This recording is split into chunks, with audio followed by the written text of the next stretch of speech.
बिना कजरा के नैना ना सोबे राम, बिना कजरा के नैना ना सोबे राम। जो नैहर में पापा नहीं है, जो नैहर में पापा नहीं है, बिना पापा के कादर के करिए राम, बिना पापा के कादर के करिए राम। बिना कजरा के नैना ना सोबे राम, बिना कजरा के नैना ना सोबे राम।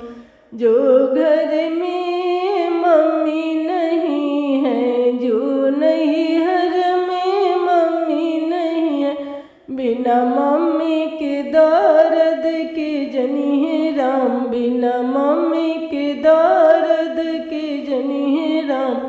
बिना कजरा के नैना ना सोबे राम, बिना कजरा के नैना ना सोबे राम।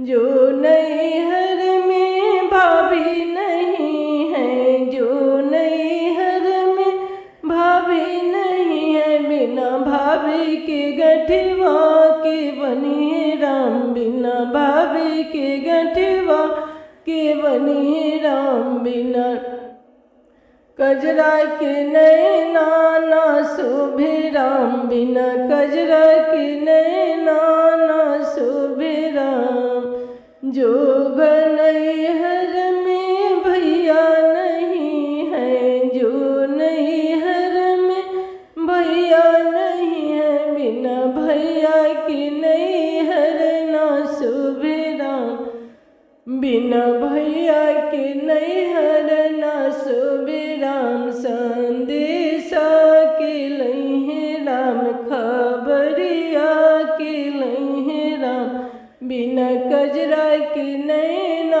ना सोबे राम, बिना कजरा के